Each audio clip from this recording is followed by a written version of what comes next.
안녕하세요. 예, 부동산 이슈 톡톡 시간입니다.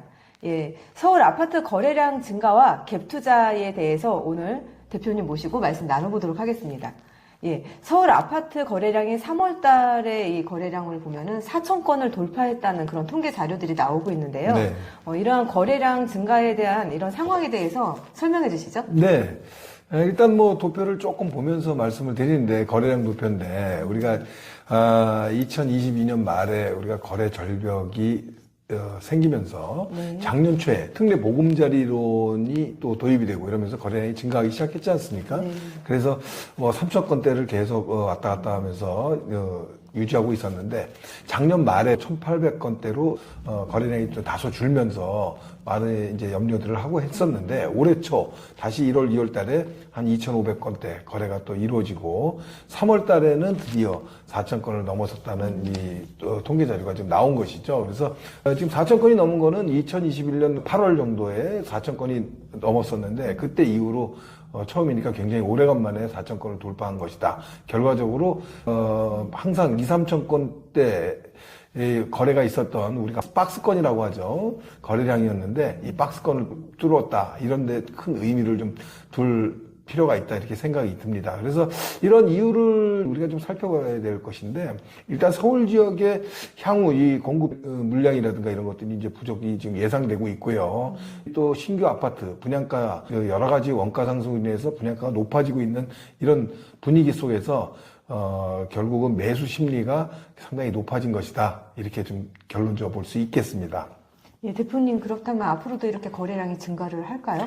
네, 일단은 거래량 자체는 이 흐름, 추세가 굉장히 중요한데요. 그래서 쉽게 예측할 수는 없지만은, 지금 거래량은 연초서부터 이 대내적인 위험 요건이 굉장히 좀 많이 있었거든요. 그런데도 불구하고 4천 건을 넘어섰다는 거는 4월, 5월 달 우리가 시장도 사실은 좀 유지 내지는 또 상승될 확률이 조금 더 있어 보인다, 이런 데 무게를 좀 둘 필요가 있을 것 같습니다.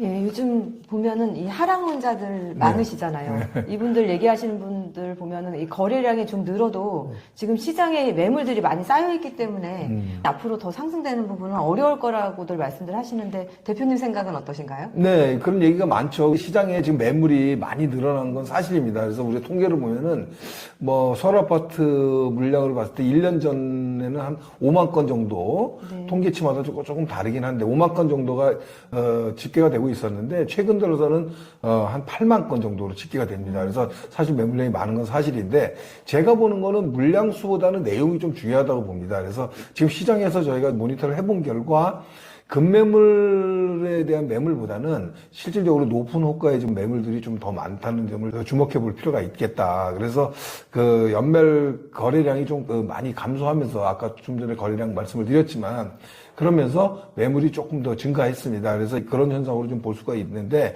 제가 봤을 때는 크게 변수가 되지는 않을 것으로 좀 보여진다, 이렇게 좀 결론 내릴 수가 있겠습니다. 네. 이번에는 전반적으로 거래량이 늘면서 갭 투자에 대한 그런 보도도 많이 나오기 시작을 했는데요. 네. 이 부분에 대해서 또 말씀해 주시죠. 네, 일단은 도표를 보면서 갭 투자에 대한 얘기를 좀 한번 해보죠. 그래서 제가 준비한 자료를 보면, KB부동산 자료인데요. 서울, 경기 지역의 매매 전세 가격 변동, 가격 지수를 좀 나타내는 표시입니다. 그래서 적색은 전세 가격 지수고요. 파란색은 매매 가격 지수를 봅니다. 그래서 서울과 경기 지역의 흐름이 비슷하게 간다고 지금 볼 수가 있는데, 자세히 보면 서울 지역의 오른쪽 끝이 최근 상황이죠. 서울 지역의 갭이 좀 더 큰 반면에, 경기도 지역은 전세 가격 지수와 매매 가격 지수가 갭이 없는 것을 좀 볼 수 있겠죠. 전세가와 매매가 차이가 거의 없다, 이런 현상이 나타나고 있다. 이래서 갭 투자가 좀 많이 일어나는 것이다, 이렇게 좀 볼 수 있겠는데, 지금 두 번째 자료를 보시게 되면 최근 3개월간 갭 투자 매매 거래 증가 지역입니다. 그래서 1위부터 5위까지 좀 카피를 해왔는데, 자, 보시게 되면 1위가 화성시고요. 2위는 경남, 3위는 충남이고요. 4위, 5위가 경기 수원시고 인천 서구입니다.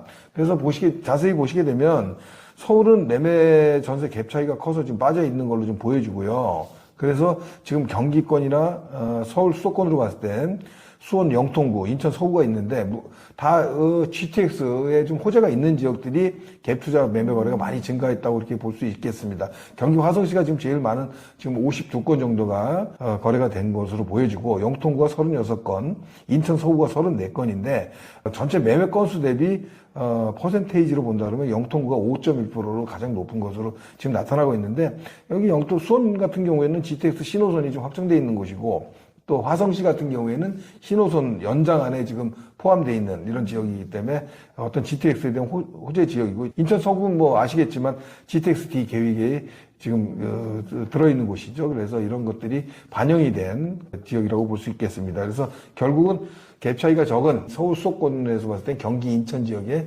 여러 군데가 지금 갭 투자가 지금 이루어지고 있다. 이렇게 좀 볼 수 있겠습니다. 예, 대표님. 제 주변에도요, 아파트 갭 투자 한번 해볼까? 하시는 분들 주변에 좀 있으시거든요. 네. 그렇다면 아파트 갭 투자를 생각을 한다면 경기권이나 지방권을 관심을 가져보는 것도 좋을까요? 지금 많은 분들이 지금 이렇게 거래를 했기 때문에 이런 것들이 경기권이나 인천권이 지금 거래량이 많은 걸로 나오는데 자, 이렇게 봅니다. 갭 투자의 시발점은 결국은 전세가 상승이잖아요. 그래서 작년 거래량이 조금 늘면서 중심권 서울 아파트 지역은 아파트 매매가액이 많이 반등을 했거든요. 그런데 입지여건이 양호하면서 이런 GTX나 이런 교통 여건에 호재도 있는 뭐 이런 지역이지만 반등세가 약했던 지역들이 있습니다. 가격이 회복이 좀 덜 됐다고 보는 것이죠. 그래서 대체적으로 수도권 외곽 지역인데 좀 갭이 작아지는 거죠. 전세 거래량이 많아지면서 실질적으로 매매가 올라가진 않았기 때문에 갭이 줄어들면서 갭 투자가 좀 용이해지는 것이다 이렇게 보는데 개인적인 생각으로는 나쁜 방법은 아닙니다. 상승 여건이 조금 어느 정도 있기 때문에 하지만 조금 더 우리가 좀 깊이 들여다보면 지역이나 어떤 종목을 좀 선택해 봤을 때 좀 더 판단을 해볼 필요가 여러 분야로 좀 있다. 그래서 그거는 좀 단순하게 접근할 부분은 아니다 이렇게 좀 생각이 듭니다. 네, 오늘은 서울 아파트 거래량 증가와 갭 투자에 대한 말씀 대표님과 나눠봤는데요. 예, 오늘 이야기에 대해서 간략하게 정리해 주시죠. 네.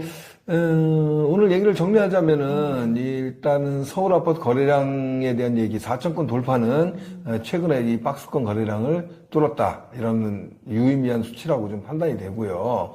그 다음에 대내외적인 약재가 있어서 많은 사람들이 지금 하락 분위기를 많이 생각들 하고 또 그런 전망을 하시는 분들도 많이 계셨지만은 향후에 서울 지역에 지금 공급 부족이라든가 분양가가 상승되고 있는 이런 부분들을 많이 고려한 결국은 아파트 가격이 상승할 수 있는 여지가 더 크다라고 판단한 부분이 더 많아서 거래량이 늘어나는 것이 아닌가 이렇게 좀 판단이 듭니다. 두 번째 갭 투자에 관해서 한번 좀 생각해 봐야 될 게 있습니다. 어떤 투자 방향에 두 가지 중요한 요소가 있죠. 그래서 그 두 가지 중에 첫 번째는 입지고요. 입지라는 건 지역을 좀 얘기할 수 있겠습니다. 지역과 어떤 종목을 좀 나눠볼 수 있겠는데 제가 봤을 땐 지역이라고 그러면 서울과 경기권, 뭐 지방 이렇게 얘기 나눠볼 수 있다 그러면 그리고 투자라고 하면 많은 분들이 당연히 서울권에 투자를 지금 많이 선호를 하고 있는 것이고 또 종목이라 그러면 아파트가 있을 것이고 뭐 비아파트가 있을 수 있지 않습니까? 물론 지금 수익형 부동산 투자를 많이 하고 있지 않기 때문에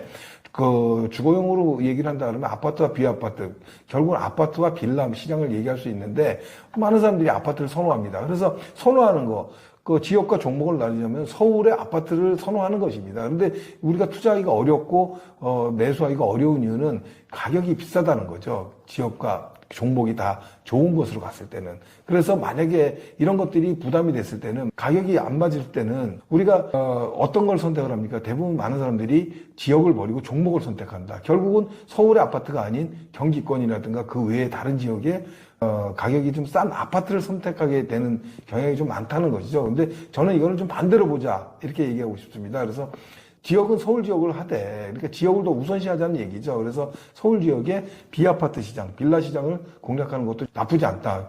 빌라 시장이라고 해서 계속 빌라로 있는 건 아니고요. 곧 아파트로 바뀔 수 있는 정비 지역의 빌라라면 훨씬 더 좋겠죠. 이런 것들을 선택하는 게 오히려 지역을 외곽으로 한 아파트를 선택하는 것보다는 향후에 결과가 굉장히 좀 다르게 나타날 것이다.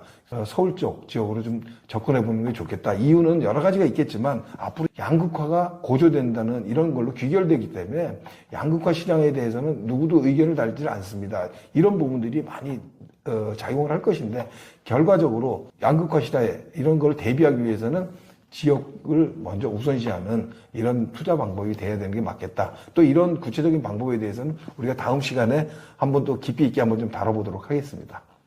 네, 대표님 말씀하신 대로 이 서울 지역의 진입을 우선으로 하기 위해 서울 지역 비아파트 시장 공략을 대표님께서는 추천을 해주셨습니다. 예, 오늘 방송은 여기까지입니다. 감사합니다.